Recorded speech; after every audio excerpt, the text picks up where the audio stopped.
जम्मू कश्मीर में विधानसभा चुनाव को लेकर बीजेपी ने अपना संकल्प पत्र जारी कर दिया है। केंद्रीय गृह मंत्री अमित शाह ने पार्टी का संकल्प पत्र जारी किया। उन्होंने कहा कि बीजेपी का सबसे बड़ा संकल्प है जम्मू कश्मीर को शांतिपूर्ण, सुरक्षित, विकसित और समृद्ध जम्मू कश्मीर बनाना।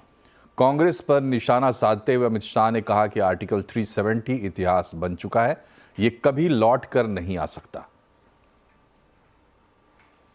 मैं एनसी का घोषणा पत्र पढ़ता था, मुझे तो आश्चर्य हो रहा है, कोई पॉलिटिकल पार्टी इस प्रकार का घोषणा पत्र जारी करती है और कांग्रेस जैसी राष्ट्रीय दल इसका मौन समर्थन करती। मैं राहुल गांधी जी को पूछना चाहता हूं कि आप देश की जनता के सामने और जम्मू कश्मीर की जनता के सामने स्पष्ट करें, आपका मौन धारण करने से कुछ नहीं होता। क्या नेशनल कॉन्फ्रेंस के एजेंडा के साथ कांग्रेस पार्टी सहमत है या नहीं है? आप हाँ या ना में जवाब दीजिए।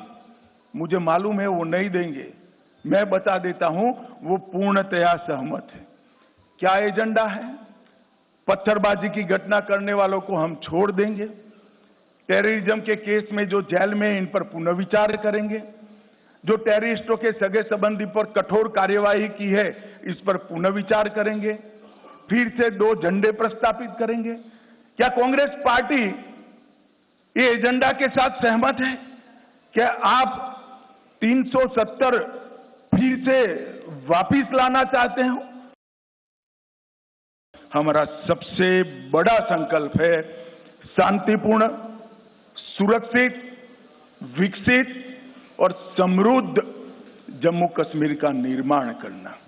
भाई और बहनों, ये 10 साल में जो हुआ है, हम काफी मंजिल के काफी नजदीक। एक बार जम्मू कश्मीर की जनता का, आवाम का अगर हमें आशीर्वाद मिल जाता है तो मैं भरोसे से कह सकता हूं, भारत के बाकी हिस्सों की तरह यहां के बच्चे भी भारत के विकास में योगदान भी देंगे और जम्मू कश्मीर में सच अर्थ में स्वर्ग बनाने का काम यहीं के युवा करेंगे। जम्मू कश्मीर विधानसभा चुनाव के दूसरे चरण के लिए कांग्रेस ने स्टार प्रचारकों की लिस्ट जारी की है। इस लिस्ट में 40 नामों को शामिल किया गया है। स्टार प्रचारकों की सूची में सबसे पहला नाम मल्लिकार्जुन खड़गे का है, दूसरा नाम सोनिया गांधी का है। इसके अलावा राहुल गांधी, प्रियंका गांधी वाड्रा, जयराम रमेश, केसी वेणुगोपाल समेत कई दिग्गजों के नाम शामिल हैं। जम्मू कश्मीर में नेशनल कॉन्फ्रेंस और कांग्रेस विधानसभा की कुल 90 सीटों के लिए चुनाव लड़ेंगी और इनमें जो बंटवारा हुआ है उसके तहत 51 और 32 सीटों पर कांग्रेस, नेशनल कॉन्फ्रेंस और कांग्रेस लड़ेगी। इसके अलावा माकपा, सीपीआई और जेकेएनपीपी को एक-एक सीट आवंटित की गई है। जम्मू कश्मीर विधानसभा चुनाव 3 चरणों में होना है। पहले चरण का मतदान 18 सितंबर को, दूसरे चरण का 25 सितंबर को होगा, जबकि तीसरे चरण का मतदान 1 अक्टूबर को होगा।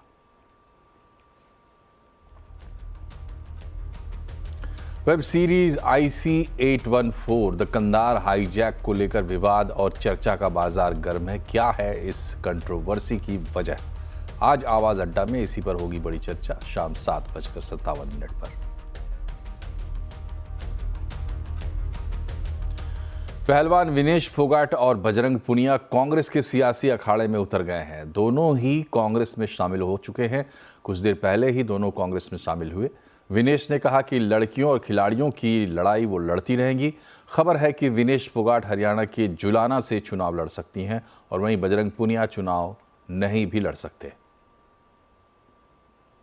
खेल में जैसे हमने कभी हार नहीं मानी है, तो हम इस नए प्लेटफॉर्म पे जो आ रहे हैं, देश की सेवा का भाव और सिर्फ बोलने तक सीमित नहीं रहेगा। ये हम दिल से हमने खेल किया है और दिल से हम ये काम करेंगे, जी जान से मेहनत करेंगे, अपने लोगों के बीच में रहेंगे। जो भी हम अपने लोगों का भला कर सकते हैं, चाहे कितना ही % हमारे हाथ में होगा, वो हम करने की कोशिश करेंगे। और मैं अपनी बहनों को बताना चाहती हूँ कि आपकी बहन आपके साथ में है। किसी भी मुसीबत में, किसी भी पल, किसी भी क्षण आप ऐसे मत समझना कोई भी आपके साथ में नहीं है। जब कोई नहीं खड़ा होगा तो मैं आपके साथ में ज़रूर खड़ी रहूँगी। कांग्रेस पार्टी आपके साथ में ज़रूर खड़ी रहेगी। ये हमने फील किया था और मैं वादे से कह सकती हूँ, दावे से कह सकती हूँ कि बिल्कुल आपके साथ भी खड़े रहेंगे। हम अपनी पूरी मेहनत, जितनी हमने कुश्ती में मेहनत की है, जितनी हमें किसान आंदोलन में मेहनत करी है, जितना अग्निपथ योजना के टाइम पे मेहनत करी है और बेटियों के आंदोलन में मेहनत करी है। ऐसे ही मेहनत करेंगे और कांग्रेस पार्टी को भी मजबूत करेंगे और देश को भी मजबूत करेंगे। कारोबारी हफ्ते के आखिरी दिन बाजार में भारी गिरावट रही। सेंसेक्स 1000 से ज्यादा और निफ्टी करीब 300 अंक तक लुढ़क गया। बीएसई के सभी सेक्टर इंडेक्स में गिरावट देखने को मिली है और बाकी डिटेल लेते हैं। यतीन मोता हमारे साथ हैं। यतीन, सेक्टर और शेयर के हिसाब से सबसे ज्यादा गिरावट कहां रही और गेनर्स कौन रहे? देखिए, अगर निफ्टी गेनर्स की बात करें तो बहुत चुनिंदा निफ्टी गेनर्स थे और उनमें सबसे पहले आपको बजाज फाइनेंस जैसे काउंटर्स दिखेंगे, क्योंकि कंपनी की सब्सिडरी का आईपीओ आ रहा है तो स्टॉक में लगभग 1% का एक्शन था। इसके अलावा एशियन पेंट, जेएसडब्ल्यू स्टील और दिवीज लैब जैसे काउंटर्स में खरीदारी का माहौल आपको दिखा। लूजिंग साइड पे बहुत सारे सरकारी स्टॉक्स आपको दिखेंगे। एनटीपीसी, बीपीसीएल 2 से 3% की गिरावट। इसके अलावा आईसीआईसीआई बैंक और एसबीआई जैसे काउंटर्स में भी बैंकिंग सेक्टर में से 2 से 2.25% की गिरावट दर्ज हुई। अगर हम बात करें मिड कैप में गेनिंग स्टॉक्स की तो Godfrey Phillips, SBI card, Tata technologies जैसे काउंटर में खरीदारी का माहौल रहा। खास करके एसबीआई कार्ड्स एफएनओ का टॉप गेनर आपको बनता हुआ नजर पड़ा। और लूजिंग साइड में अगर हम बात करें तो इजी ट्रिप जो येस्टरडे चढ़ा था, यहाँ प्रॉफिट टेकिंग हुई 6% नीचे। मिंडा कॉर्पोरेशन, चेन्नई पेट्रो और इंडियन बैंक जैसे काउंटर्स में 5 से 6% की गिरावट दर्ज हुई। शुक्रिया यतीन। और आरोपों से घिरी सेबी चेयरपर्सन माधवीपुरी बुच को अब संसद की पब्लिक अकाउंट कमेटी पीएसी के सामने पेश होना पड़ सकता है। हालांकि कमेटी ने सिर्फ सेबी ही नहीं बल्कि सभी रेगुलेटर के कामकाज की समीक्षा करने का फैसला किया है। लक्ष्मण रॉय हमसे जुड़ गए हैं। बताएं लक्ष्मण जी, क्या खबर है संसदीय कमेटी को लेकर? दरअसल संसद की जो पब्लिक अकाउंट कमेटी यानी पीएसी है, उसने यह फैसला लिया है कि संसद के एक्ट के तहत जो भी रेगुलेटर स्थापित किए गए हैं उन सभी रेगुलेटर के कामकाज की समीक्षा की जाएगी। चूंकि इसके दायरे में सेबी भी आ जाता है तो जाहिर तौर पे सेबी के भी कामकाज की समीक्षा की जाएगी। लेकिन सेबी पर ज्यादा फोकस इस वजह से हो गया क्योंकि पिछले कई दिनों से सेबी चेयरपर्सन पे तरह तरह के आरोप लगाए जाते हैं। आरोप लगाने वालों में कांग्रेस भी एक महत्वपूर्ण भूमिका निभा रही है। अब इस पीएससी के जो पब्लिक अकाउंट कमेटी है उसके चेयरमैन पर्सन जो है वो भी कांग्रेस के वरिष्ठ नेता है केसी वेणुगोपाल। इसलिए माना जा रहा है कि पीएससी में सेबी चेयरपर्सन को बुलाया जाएगा और उन पर ज्यादा फोकस रहेगा, उनके कामकाज की समीक्षा की जाएगी। जो आरोप लगाए गए हैं शायद उससे जुड़े हुए सवाल उनसे पूछे जा सकते हैं। लेकिन पीएससी की बैठक में कब बुलाया जाएगा यह तय नहीं है। हालांकि माना यह जा रहा है कि शायद इसी महीने पीएससी की बैठक में बुलाया जाए। इस महीने पीएससी की 2-3 बैठकें होनी है। एक बैठक तो 10 सितंबर को होनी है। उस बैठक का जो एजेंडा है उसमें सेबी को शामिल नहीं किया गया है, लेकिन हो सकता है कि उसके बाद की जो बैठकें हों उसमें सेबी चेयरपर्सन को बुलाया जाए और उनसे अलग अलग तरह के सवाल पूछे जाए। एक बात यहां साफ कर दूं कि इसमें सिर्फ सेबी नहीं, दूसरे जो रेगुलेटर हैं जैसे टेलीकॉम रेगुलेटर टीआरआई हो गया, ऐसे दूसरे रेगुलेटर जो संसद से पारित एक्ट के तहत बनाए गए हैं उनके अधिकारियों को ही बुलाया जाएगा। और एक बात और कि ये जो पब्लिक अकाउंट कमेटी होती है वो कोई फैसला नहीं सुनाती है, कोई एक्शन नहीं लेती है। दरअसल ये अपनी एक रिपोर्ट देती है जिस रिपोर्ट पर सरकार को अपना एक्शन लेना होता है। लेकिन पब्लिक अकाउंट कमेटी में बुलाया जाना ही अपने आप में एक बड़ी बात होती है। दरअसल पूरा मामला तब सामने आया जब पब्लिक अकाउंट कमेटी ने अपने साल भर का एजेंडा जारी किया और उस एजेंडा में जो आमतौर पर होता नहीं है, लेकिन इस बार पीएससी ने 6 आइटम ऐसे रखे जो सुओ मोटो रखे, यानी खुद से उसने सोचा कि इस पर हमें समीक्षा करनी चाहिए। उसमें से एक आइटम जो है वो है संसद के द्वारा पारित एक्ट के तहत स्थापित रेगुलेटर हैं उनके कामकाज की समीक्षा किया जाना। चूंकि इसके दायरे में सेबी भी आ जाती है इसलिए सेबी को प्रमुखता से देखा जा रहा है। बहुत बहुत शुक्रिया लक्ष्मण जी। बढ़ते हैं आगे। भारत ने पहली बार MSCI इमर्जिंग मार्केट इंडेक्स में चीन को पछाड़ दिया है। इमर्जिंग देशों में भारत का जलवा और बढ़ गया है। इंडेक्स में भारत का वेटेज अब सबसे ज्यादा हो गया है। क्या इसका मतलब और क्या होगा इससे फायदा, बता रहे हैं हमारे सहयोगी यतीन मोता। एक बड़ी खबर भारत के लिए, मॉर्गन स्टैनली के MSCI इमर्जिंग मार्केट इंडेक्स में भारत का वेट सबसे ज्यादा हो गया है। नंबर 1 पोजीशन पे अब भारत की वेटेज आती हुई नजर पड़ी है। और मजे की बात यह है कि चाइना के वेटेज से ज्यादा अब भारत का वेटेज हो गया है, 22% से ज्यादा। अगर हम मॉर्गन स्टैनली के EM इंडेक्स की बात करें, जो MSCI का EM इंडेक्स है, यहां जो बेंचमार्क फंड्स हैं उनकी कुल AUM है लगभग $500 बिलियन। सो जितना भारत का वेटेज बढ़ेगा उतना ज्यादा आपको FII इनफ्लो भारत में आता हुआ नजर पड़ेगा।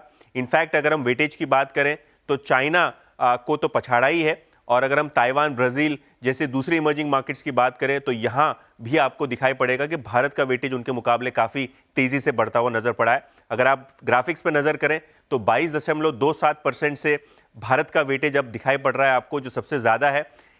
चीन की बात करें तो इनका 22% से कम हो गया है वेटेज। और अगर हम ब्राज़ील और दक्षिण कोरिया की बात करें तो सिंगल डिजिट में इनका वेटेज है। तो कहीं ना कहीं FIIs की बात करें तो इंडिया सबसे टॉप डेस्टिनेशन आपको दिखाई पड़ रहा है MSCI के इमर्जिंग मार्केट इंडेक्स में। हेल्थ और लाइफ इंश्योरेंस के प्रीमियम पर GST पर अंतिम फैसला अगले हफ्ते हो सकता है। सूत्रों के मुताबिक सोमवार को GST काउंसिल की बैठक है। इसके अलावा डिजिटल लेन देन पर भी GST लगाने का फैसला होने की संभावना है।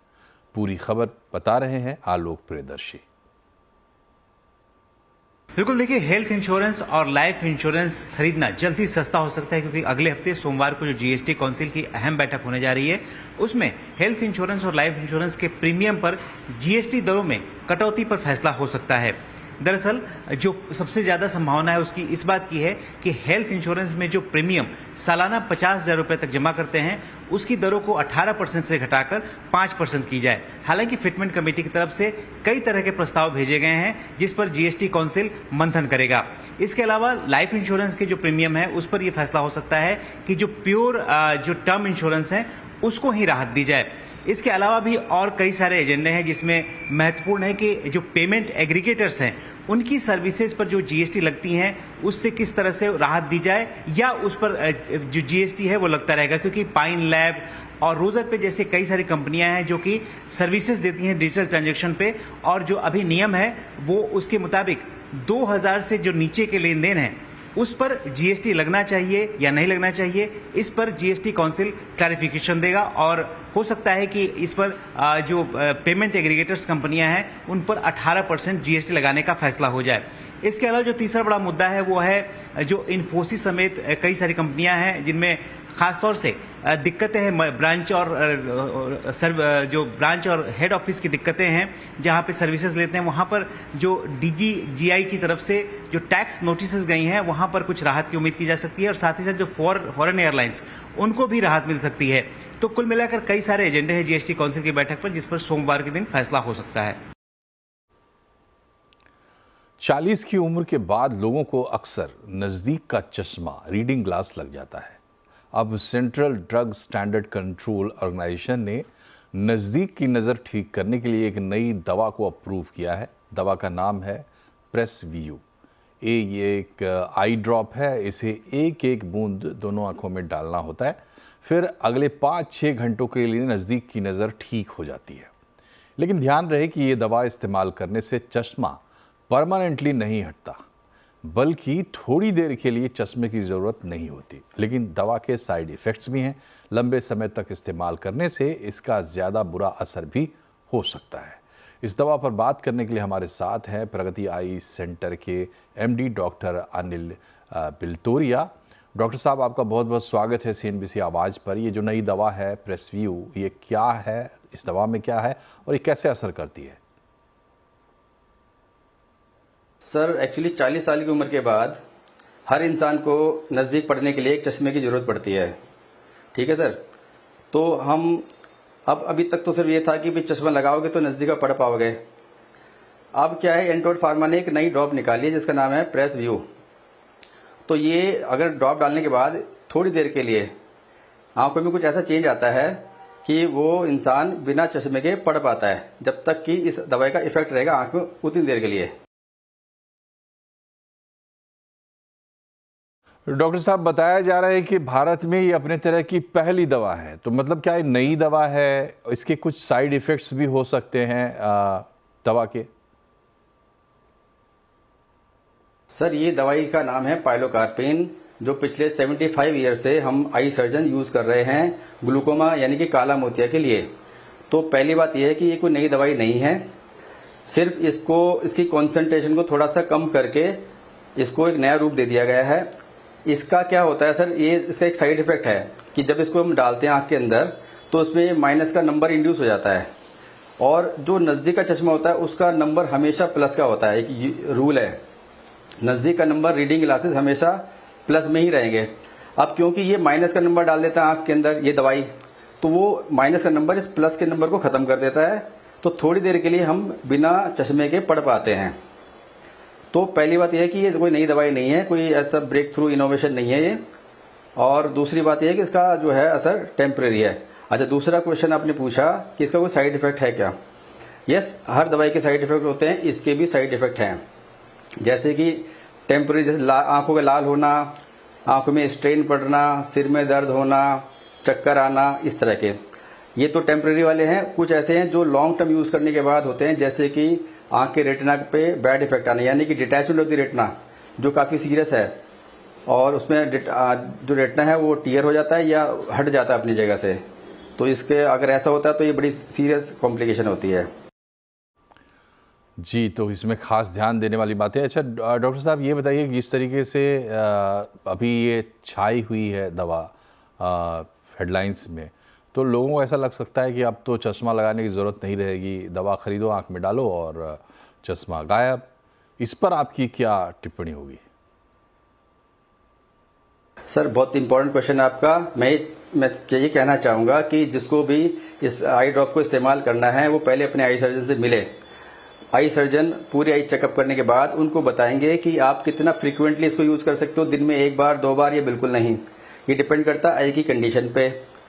ठीक है सर, तो अपने आप से केमिस्ट की दुकान पर जाके खरीद के नहीं डालना चाहिए, वरना बहुत मुश्किल हो सकती है। और एक बहुत ही इंपॉर्टेंट बात है इसके साथ, जो लोग इस आई ड्रॉप को रेगुलर यूज करेंगे लॉन्ग टाइम के लिए, उनका पीपल जो है वो श्रिंक हो जाएगा, छोटा हो जाएगा परमानेंटली। और जब हमें मोतियाबिंद का ऑपरेशन की जरूरत पड़ेगी बाद में जाके, तो ये पुतली को हम फैलाते हैं, लेकिन पुतली परमानेंटली कंस्ट्रिक्ट हो जाएगी, छोटा हो जाएगा, वो हम फैला नहीं पाएंगे। उसकी वजह से ऑपरेशन करने में बहुत बड़ी दिक्कत आएगी और बहुत ज्यादा कॉम्प्लिकेशंस के रेट बढ़ जाएंगे। आज की तारीख में हम ये बोलते हैं कि मोतियाबिंद का ऑपरेशन 5 मिनट का, 10 मिनट का है, बहुत सेफ है।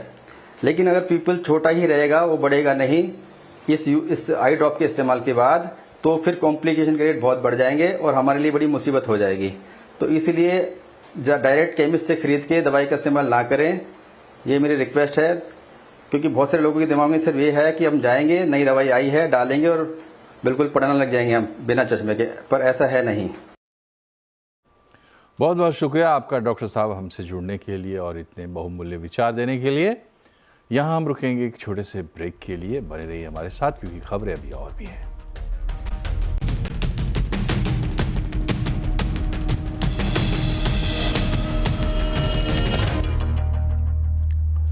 ब्रेक के बाद एक बार फिर से आपका स्वागत है आवाज समाचार में। भारत में लोग हर महीने जितना खर्च करते हैं उसका आधे से भी कम खाने पर खर्च करते हैं। प्रधानमंत्री इकोनॉमिक एडवाइजर काउंसिल की रिपोर्ट में ये बात निकलकर सामने आई है। रिपोर्ट में और क्या कुछ खास है, जानने के लिए एक बार फिर से चलते लक्ष्मण रॉय के पास। बताइए लक्ष्मण जी, रिपोर्ट की डिटेल। दरअसल इस रिपोर्ट में सबसे ज्यादा चौंकाने वाली बात यह निकलकर सामने आई है कि भारतीय परिवार आमतौर पर जो खर्च करते हैं हर महीने, उस खर्च में आधे से भी कम हिस्सा खाने पर खर्च करते हैं, यानी 50% से भी कम हिस्सा खाने पर खर्च करते हैं। और ये चौंकाने वाली बात इसलिए है क्योंकि आजादी के बाद पहली बार ऐसा देखने को मिला है कि लोग खाने पर अब कम खर्च करने लगे हैं। महीने भर का जितना बजट होता है उसमें से खाने पर बजट जो होता है वो 50% से भी कम है। और इसके पीछे एक वजह ये बताई जा रही है कि ये जो खाने पर खर्च कम हुआ है वो ग्रामीण इलाकों में ज्यादा हुआ है, यानी ग्रामीण इलाकों के परिवारों में कटौती ज्यादा देखने को मिली है। गरीब परिवारों में खाने पर होने वाला खर्च बड़े पैमाने पर कम हुआ है। और इसके पीछे एक दलील ये बताई जा रही है कि जो मुफ्त अनाज योजना दिया जाता है के तहत अनाज दिए जाते हैं गरीब परिवारों को, तो चूंकि मुफ्त में अनाज मिल जाता है तो जाहिर तौर पे अनाज पे खर्च नहीं करते हैं या फिर बहुत कम करते हैं, दूसरी चीजों पे ज्यादा खर्च करते हैं। एक बड़ी वजह ये बताई जा रही है। दूसरी बात यह है कि खाने का जो पैटर्न है उसमें भी एक बड़ा बदलाव देखने को मिला है। आमतौर पर यह देखा जाता था कि जो गरीब परिवार है, निम्न मध्यम वर्गीय परिवार है, वो अनाज पर ज्यादा फोकस करते हैं। लेकिन इस रिपोर्ट में यह कहा गया है कि अनाज पर फोकस अब उतना नहीं रहा। अब गरीब परिवार भी ज्यादा जो खर्च कर रहे हैं वो पौष्टिक आहारों पर ज्यादा खर्च कर रहे हैं, जैसे दूध, दही, अंडे, मीट, मछली, इन सब चीजों पे गरीब परिवार भी ज्यादा खर्च कर रहे हैं और इसको एक सकारात्मक संकेत के तौर पर देखा जा रहा है। और ये जो बड़ा बदलाव आप देख रहे हैं, ये बदलाव खासतौर से पूर्वोत्तर के राज्यों में देखने को मिला, उड़ीसा में देखने को मिला, बिहार में देखने को मिला। हालांकि राजस्थान जैसे राज्यों में ये कम देखने को मिला है ये बदलाव। एक जो चिंता की बात इस रिपोर्ट में बताई गई है कि जो आयरन की मात्रा पर्याप्त होनी चाहिए खाने में, वो अभी भी उससे दूर है खाने का जो पैटर्न है, यानी लोग आयरन की मात्रा अभी भी पर्याप्त तरीके से नहीं ले रहे हैं अपने खाने में, जो एक चिंता की बात है। उसको बढ़ाने की वकालत यहाँ पर रिपोर्ट में की गई है। लेकिन इस रिपोर्ट से एक जो कह सकते हैं कि भविष्य के लिए एक संकेत ये है कि जो आमतौर पे हम लोग महंगाई दर को आंकते हैं, रिजर्व बैंक महंगाई दर को आंकता है और फूड इन्फ्लेशन को ज्यादा तवज्जो दिया जाता है, तो सवाल उठता है कि इस रिपोर्ट के बाद क्या फूड इन्फ्लेशन की हिस्सेदारी इस चिंता में कम होगी क्या? खैर ये बहस का विषय होगा, लेकिन तत्काल ये है कि अब लोग खाने पर कम खर्च करने लगे हैं, कुल खर्च का आधे से भी कम खाने पर खर्च करते हैं। शुक्रिया लक्ष्मण जी। और कल है गणेश चतुर्थी। पूरे देश में लाखों परिवार कल अपने घर में बप्पा को लाएंगे। अहमदाबाद से हर साल हजारों मूर्तियां गुजरात समेत आसपास के राज्यों में भेजी जाती हैं। हमारे संवाददाता कीर्तन जोशी ने इस बार बप्पा की मूर्तियों में क्या खास है, बाजार में क्या खास मांग है, इसका जायजा लिया। गणेश जी की मूर्ति का बाजार सज चुका है और अगर हम अहमदाबाद की बात करें तो आधे फीट से लेकर 9 फीट की प्रतिमाएं यहाँ बन रही है और वो भी इको फ्रेंडली के साथ साथ प्लास्टर ऑफ पेरिस में भी बन रही है। अलग अलग रूप में आप गणपति देख सकते हैं। यहाँ मूर्तिकार है, आइए हम उनसे बात करते हैं। कैसा माहौल है इस बार? इस बार बारिश की वजह से थोड़ा जो ग्राहकी है वो आ नहीं रही और हमारा जो बारिश की वजह से काम थोड़ा धीमा हो गया और यहाँ पे जो पीओपी और माटी की मूर्तियाँ हैं, हम गणेश जी से हमें ये उम्मीद है कि दोनों मूर्तियाँ बिक जाएगी। तो जैसे मूर्तिकार को उम्मीद है वैसे भी हम मनोकामना करेंगे कि जिस श्रद्धा से लोग अनुष्ठान करेंगे उनकी मनोकामना गणपति बाप्पा ऐसे ही पूरी कर देंगे। केतन जोशी, अहमदाबाद।